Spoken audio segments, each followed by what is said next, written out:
नमस्ते दोस्तों, मैं हूं रुचित जैन 5 पैसा से। और एवरी वीकेंड की तरह हम इस वीडियो में आपको मार्केट्स के अपडेट और आने वाले हफ्ते में मार्केट का क्या आउटलुक है उसके ऊपर हम इस वीडियो में बताएंगे। तो अंत तक जरूर बने रहिएगा, जहाँ पे हम आज काफी सारी इंपॉर्टेंट चीजें डिस्कस करेंगे। चाहे वो ग्लोबल मार्केट्स का मोमेंटम हो जो रिसेंटली करेक्शन हुआ है, या हमारे मार्केट्स जहाँ पे ग्लोबल मार्केट्स की वजह से एक अच्छा खासा करेक्टिव फेज लास्ट 1 से 1.5 हफ्ते में हो गया है। अब अगर डेली चार्ट्स देखें तो लगभग 6 से 7 ट्रेडिंग पहले हम 22,750 के आसपास ट्रेड कर रहे थे। 22,750 वाला केवल 6 ट्रेडिंग सेशन में 21,750 के आसपास मार्केट आ गया। राइट, सो ऑलमोस्ट 1,000 रुपए 1,000 पॉइंट का fall without any meaningful pull back एक हफ्ते में हमने देखा। और फ्राइडे को वो लो से जहां पे एक अच्छा सपोर्ट भी था, वहां से एक बाउंस बैक देखा। तो क्या ये करेक्शन हो चुका है या फिर अभी और लेग्स ऑफ करेक्शन आगे चल के बाकी है, ये इसके ऊपर हम सब डिस्कशन करेंगे। सो हमें पता है कि ये जो वोलेटिलिटी हमने देखी है पिछले हफ्ते में, ये more because of global news flows है। 1 से 1.5 हफ्ते पहले जो हमने ईरान और इसराइल को लेके जो अनसर्टनिटीज देखी, right, so I think market को कहीं ना कहीं अनसर्टनिटीज पसंद नहीं आती है। जहां पे ऐसी अनसर्टनिटीज होती है वहां पे दो चीजें होती है। एक तो सेलिंग होती है कि जहां पे या तो लोग शॉर्ट फॉर्मेशंस बनाते हैं या तो फिर एग्जिस्टिंग लॉन्ग्स को अनवाइंड करते हैं सो दैट ज्यादा रिस्क न ले। सेकंड, फ्रेश बाइंग के लिए थोड़ा वेट करते हैं। तो क्या होता है, जो सप्लाई और डिमांड का जो बैलेंस होता है, डिमांड कम हो जाती है क्योंकि लोग सोचते हैं कि जियोपॉलिटिकल टेंशंस है, वॉर जैसे सिचुएशंस है, तो क्यों ना हम थोड़ी क्लैरिटी का वेट करें। तो उसके कारण डिमांड कम हो जाती है और सप्लाई वहां से इंक्रीज हो जाती है। सो इसी कारण ऐसे करेक्शंस हमको शार्प देखते हैं। बट हम पिछले 1 डेढ़ साल से देख रहे हैं अच्छे खासे अप ट्रेंड हमने मार्केट्स में देखे। तो ऐसे in between corrective phase in respect of कुछ भी न्यूज फ्लोज, ऐसे करेक्टिव फेजेस इन बिटवीन रह सकते हैं। अब सबसे पहले तो डेटा, एफआईएस के इंडेक्स फ्यूचर्स के डेटा हम देखेंगे, फिर चार्ट स्ट्रक्चर्स देखेंगे कि क्या वहां से इंडिकेशन आ रहे हैं। सो मैं डेटा के साथ शुरुआत करता हूँ। ये हम डेली वेबिनार में भी हमारे डिस्कस करते हैं कि जो हम 11:30 से 12 आधे घंटे रोज लाइव मार्केट वेबिनार करते हैं, जिसमें हम ये डेटा के ऊपर काफी फोकस डालते हैं। और अगर ये एफआईएस का डेटा मैं थोड़ा सा जूम करता हूँ सो दैट एकदम क्लियर दिखे, राइट। सो अगर ये डेटा देखे तो एफआईएस ने पिछले एक हफ्ते में काफी शॉर्ट पोजीशंस इंडेक्स फ्यूचर्स में बनाई है। ये जो ओवरनाइट न्यूज फ्लोज आए थे कि ईरान ने जो रॉकेट्स वगैरह मिसाइल्स वगैरह लॉन्च की इसराइल के ऊपर, उसके पहले एफआईएस का लॉन्ग शॉर्ट रेशियो जो था, राइट, सो 1 से 1.5 हफ्ते पहले वो लगभग 56-57% के आसपास था। यानी 56% पोजीशंस उनके लॉन्ग साइड पे थी। बट एक हफ्ते में वो रेशियो घट के 35% पे आ गया। यानी 35% पोजीशंस अब उनकी सिर्फ लॉन्ग साइड पे है और 65% ऑफ द पोजीशंस उनकी शॉर्ट साइड पे है। इवन फ्राइडे के डेटा को देखें तो 24,000 लॉन्ग कॉन्ट्रैक्ट्स बनाए हैं एफआईएस ने फ्राइडे को, बट सामने 20,000 सामने शॉर्ट कॉन्ट्रैक्ट्स भी बने। और अगर आप वीक ऑन वीक देखेंगे सो ये रेशियो डेफिनेटली जो घटा है वो क्लियर इंडिकेशंस है कि एफआईएस ने शॉर्ट सेलिंग की है, जिसके कारण हमारे मार्केट्स में ये शार्प करेक्शन आया है। इन टर्म्स ऑफ लॉन्ग्स और शॉर्ट की पोजीशंस देखें, 2,27,000 2,27,000 शॉर्ट पोजीशंस इंडेक्स फ्यूचर्स में, 1,24,000 लॉन्ग पोजीशंस है। तो मैं इन दोनों का डिफरेंस देखता हूं तो देखिए 1 लाख से ज्यादा 1,03,000 कॉन्ट्रैक्ट्स उनके शॉर्ट साइड पे है। सो डेटा डेफिनेटली पॉजिटिव नहीं है। डेटा पॉजिटिव नहीं है कि शॉर्ट फॉर्मेशन हुई है, और अगर शॉर्ट फॉर्मेशन हुई है तो यूजुअली मार्केट्स इतना पॉजिटिव नहीं रहता है। लेकिन एक बात ये भी है, जैसे हमने डिस्कस किया, जो हाई बना था ऑल टाइम हाई, वहां से 1,000 पॉइंट का एक करेक्शन तो ऑलरेडी आ गई।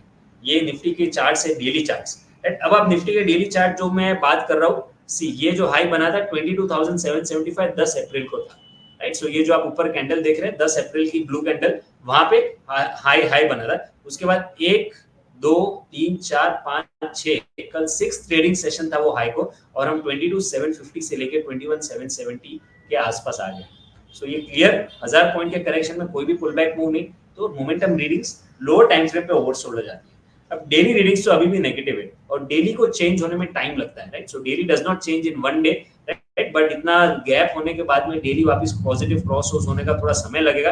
लेकिन अवर्ली रीडिंग्स देखे तो ये यहाँ पे ओवरसोल्ड रीडिंग्स थे।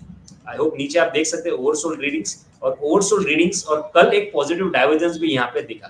डाइवर्जेंस क्या था कि जो हमने 16 तारीख को ट्यूसडे को जो लो बनाया था, राइट, सो हम लोग को मिड वीक हॉलीडे थी, उसके पहले ट्यूसडे को लो बनाया था 22,079, और वहां पे जो आरएसआई लेवल्स हम ट्रैक करते हैं आवली पे वो 10 के आसपास थे, 9.9।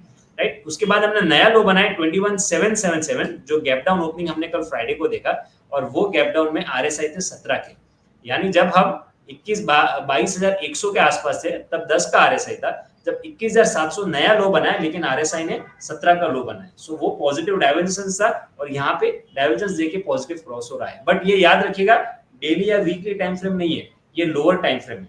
तो लोअर टाइम फ्रेम पे ओवरसोल्ड होने के कारण और डाइवर्जेंस होने के कारण हमने ये पुल बैक मूव उस दिन हमने देखा। अब पुल बैक मूव है या resumption of uptrend. So hourly readings तो पॉजिटिव, लेकिन डेली अब तक पॉजिटिव नहीं है। सो जब तक ये डेली स्ट्रक्चर चेंज नहीं होता है तब तक हम इसको एक पुल बैक मूव मानेंगे।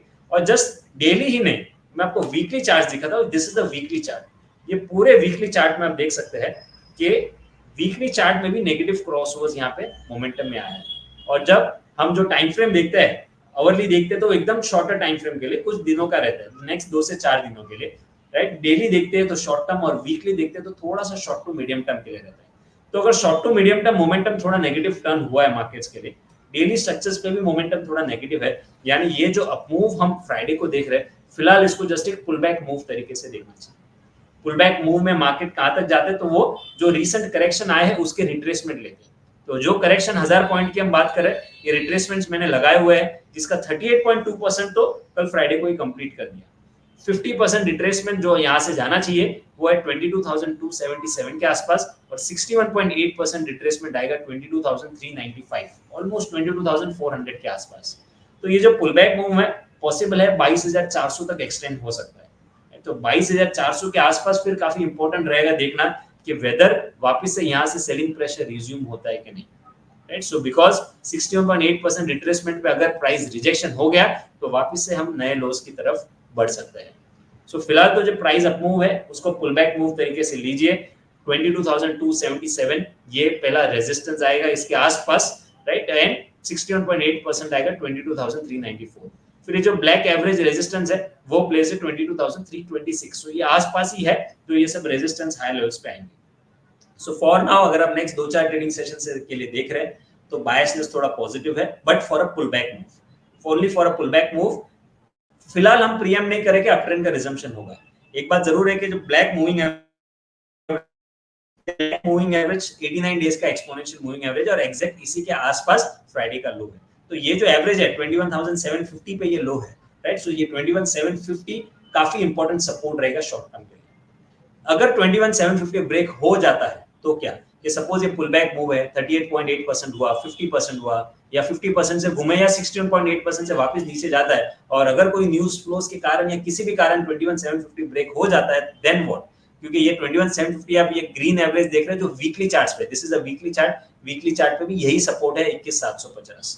तो अगर हम इसके रिट्रेसमेंट निकाले, जो ये लो था हमने अक्टूबर 2023 में बनाया था, अक्टूबर 2023 के बाद में वन साइड रैली आई है, और ये रैली में अगर ये हाई के में रिट्रेसमेंट निकालता हूं तो 23.6% जो मिनिमम रिट्रेसमेंट है वो हुआ है, और 38.2% रिट्रेसमेंट आएगा 21,270 पे, 21,270।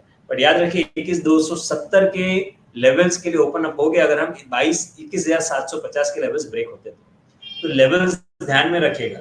ऐसा नहीं हो कि 61.8 50% रिट्रेसमेंट के आसपास आता है फिर आप पॉजिटिव रहने के लिए काफी चेस करें। हाँ, 61.8 भी निकल जाता है तो क्या, देन वी विल सी कि कैसे मूविंग एवरेज सपोर्ट्स है, कैसे ऑप्शंस के डेटा पैन आउट हो रहे हैं, वेदर डेली रीडिंग्स भी वापस पॉजिटिव क्रॉसओवर कर रहे हैं। सो वो सब सिचुएशन हम एनालिसिस करेंगे जब वो प्राइस वैसा अनफोल्ड होगा तभी। जब तक वो प्राइस अनफोल्ड नहीं होता है इसको पुल बैक मूव तरीके से देखेगा। 22,277 के आसपास पहला रेजिस्टेंस जो 50% रिट्रेसमेंट है वहां तक जाना चाहिए, इनफैक्ट उसके ऊपर भी जाना चाहिए जो 61.8% रिट्रेसमेंट है 22,395 के around. So these are the levels to watch out for Nifty. अब निफ्टी मेनली जो करेक्ट हुआ है वो ग्लोबल मार्केट्स के कारण हुआ, और ग्लोबल मार्केट्स में 2-3 चीजें हैं जो ट्रेडर्स काफी चिंतित है। एक तो जो चार्ट है वो है यूएस के बॉन्ड यील्ड का, यूएस 10 साल का बॉन्ड यील्ड यानी 10 इयर्स का बॉन्ड यील्ड। अब इक्विटी मार्केट और इसका क्या कोरिलेशन है, तो इनवर्स कोरिलेशन। बॉन्ड यील्ड जो ऊपर जाता है, बॉन्ड यील्ड का ऊपर जाना यानी कि वो इक्विटी मार्केट्स के लिए थोड़ा नेगेटिव रहता है। बॉन्ड यील्ड ऊपर तब जाता है जब इंटरेस्ट रेट्स बढ़ते हैं, राइट। सो वो एक इंडिकेशन है कि 10 साल के जो बॉन्ड यील्ड्स है उसमें इंटरेस्ट रेट ज्यादा है। सो इंटरेस्ट रेट ज्यादा होना जनरली इक्विटी मार्केट्स को पसंद नहीं आता, राइट। सो इसीलिए ऐसे जब करेक्टिव फेजेस आते हैं, अब ये करेक्शन जो हम देख रहे हैं कि बॉन्ड यील्ड में आया था 5% का हाई बॉन्ड यील्ड ने यूएस के बॉन्ड यील्ड बनाया था, 5 से 3.8 तक आया था, क्योंकि जो फेड ने स्टेटमेंट्स दिए थे कि शायद वो अभी आगे चल के इंटरेस्ट रेट्स कट करेंगे, राइट, सो उसके कारण।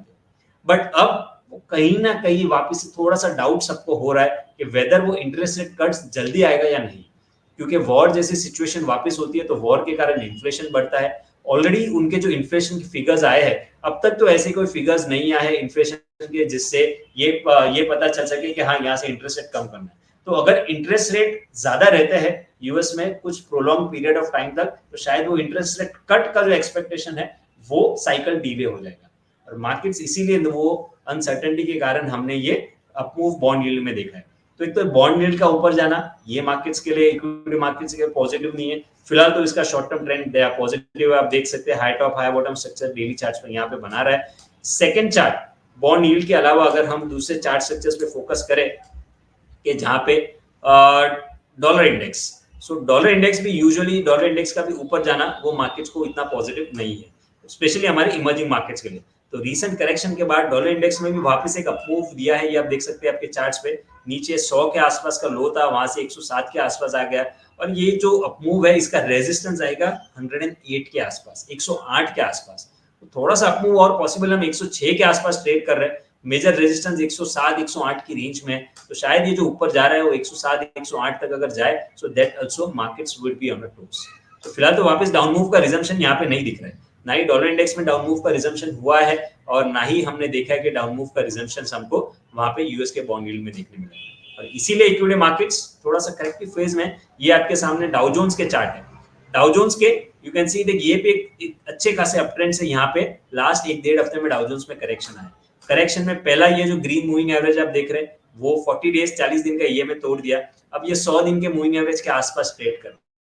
तो या तो डाउ जोन्स में भी यहाँ से एक पुल बैक मूव आया तो हमारे मार्केट से में जो हम बात कर रहे हैं 61.8% रिट्रेसमेंट तक रहेगा, और अगर डाउ जोन्स ने ये 100 ईएमए के नीचे तोड़ दिया 37,600 जो लास्ट 2-3 दिन का लो है वो तोड़ दिया, तो यहाँ पे और नेगेटिविटी फिर बढ़ सकती है। सो ये सब चार्ट्स है जिसके ऊपर मैं फोकस रख रहा हूँ, और ये कंटिन्यूसली हम हमारे वेबिनार्स जो होते हैं उसमें हम डिस्कस करते हैं, तो वो वेबिनार्स में हमसे जरूर डेली आप जुड़िए। अब आते हैं हमारे मार्केट्स पे वापस से। सो ये अब देख लें, डेटा हमने देख लिया कि डेटा क्लियरली नेगेटिव है, एफआईआई ने शॉर्ट पोजीशंस बनाई है, राइट, एफआईआई से शॉर्ट पोजीशन बनाई है, मार्केट्स में 1000 पॉइंट का करेक्शन आया, ओवरसोल्ड थे, आवरली पे ओवरसोल्ड पे हमने देखा है कि एक पॉजिटिव डाइवर्जेंस बनाया, और इसीलिए हमें पुल बैक मूव फ्राइडे को स्टार्ट हुआ।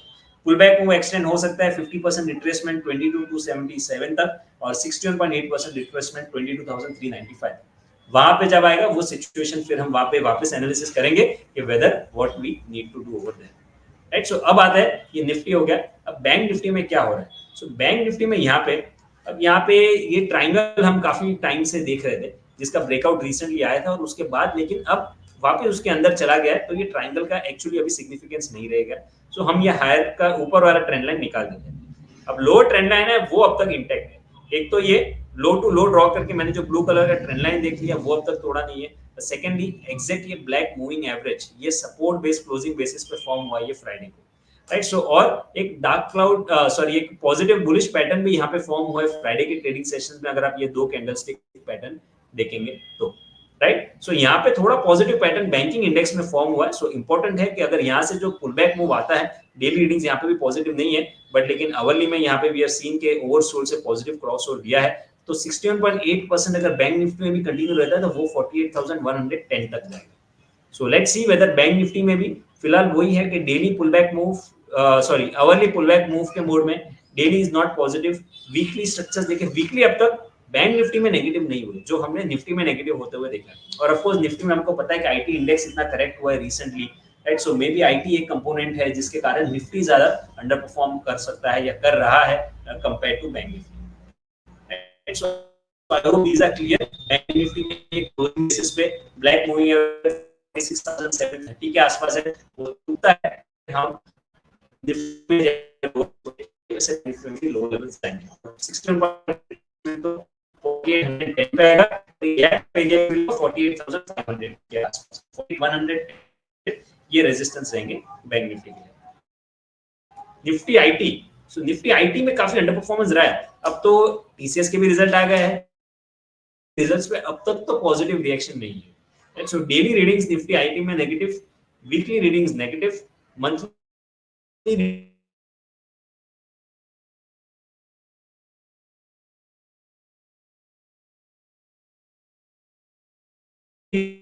रीडिंग्स नेगेटिव अब तक नहीं टर्न हुआ है, but daily weekly clearly indicate कर रहा है कि 2023 को ये गैप डाउन पे बॉटम आउट हुआ था, उसके बाद ये पूरी एग्जैक्ट एक साल हो गया,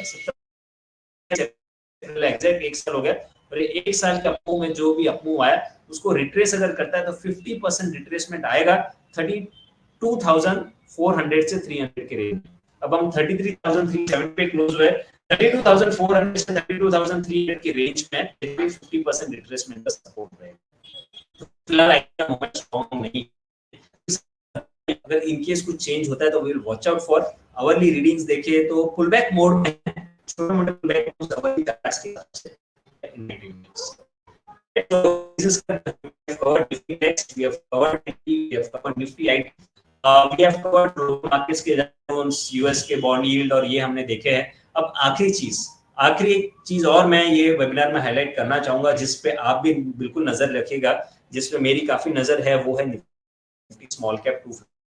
अब मैं क्यों यहाँ पे ये इस पे इतना एम्फेसिस अभी कर रहा हूँ, क्योंकि जनरली जब मार्केट्स करेक्ट होता है तो आपको पता है कि स्मॉल कैप सबसे ज्यादा करेक्ट होता है, राइट। सो स्मॉल कैप ज्यादा करेक्ट होता है, फिर मिड कैप, फिर लार्ज कैप्स, राइट। सो इस बार जो 1000 पॉइंट का करेक्शन आया है उसमें स्मॉल कैप्स में करेक्शन नहीं आया।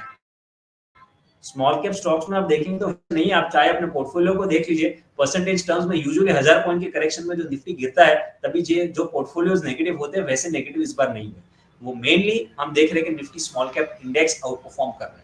सो ये चीज है निफ्टी स्मॉल कैप इंडेक्स पे, ये ब्लू ट्रेंड लाइन जो है, falling trend line recently breakout दिया था, अब वो सपोर्ट बन रहा है। एक तो ये और एक ग्रीन मूविंग एवरेज। सो जितना करेक्शन अब पिछले हफ्ते अगर देखिए, मैं अगर वीक ऑन वीक कंपेयर करूं तो वीकली चार्ट्स पे पिछले वीक में 1% नेगेटिव था, 1% negative, right. So compare to जो निफ्टी ज्यादा नेगेटिव था, बैंक निफ्टी ज्यादा नेगेटिव था, आईटी ज्यादा नेगेटिव था, यानी कि इस बार जो 1000 पॉइंट का करेक्शन है उसमें लार्ज कैप स्टॉक्स ज्यादा टूटे हैं compare to small cap stocks.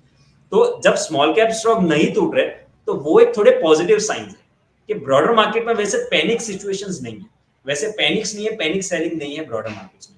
लेकिन ये अच्छा है जब तक ये ग्रीन एवरेज के ऊपर है जो 14,780 पे प्लेस है, 14,780, और अगर हम पिछले हफ्ता लो भी देख ले तो 14,720।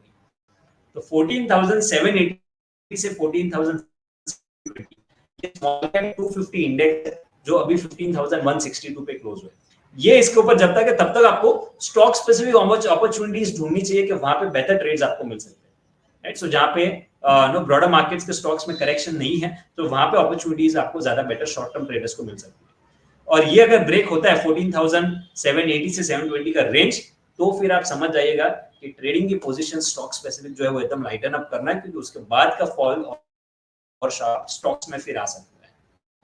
बट वो होने के बाद इसलिए वो लेवल आपके ध्यान में रहे, ऐसा ना हो कि अचानक से कुछ फॉल आया तो आप प्रिपेयर्ड ना हो। If you should be prepared for any kind of situation. In case वो आता है तो ठीक है, तो लाइटन अप होने के लिए रेडी रहेगा। वो नहीं आता है तब तक better to trade with the trend, जो आउट परफॉर्म कर रहा है वहां पे आउट परफॉर्मेंस और कंटिन्यू रह सकती है, right. So this is all that I wanted to cover in this webinar. I hope ये जो लेवल्स है, व्यूज है, वो आपके काम आएंगे, और ये जो चीजें हमने फॉलो की है या हम अभी देख रहे हैं उसको आप पर्सनली भी रेगुलर फॉलो कीजिए, सो दैट आपको भी एक अंदाजा आ सकता है कि मार्केट किस डायरेक्शन में जा सकता है। इसके अलावा डेली वेबिनार तो हम करते ही है, राइट। सो जहाँ पे हम ऑप्शंस के डेटा मैंने इस बार वेबिनार में अभी कवर नहीं किए, but I will cover. Investments in the securities market are subject to market risk. Read all related documents carefully before investing.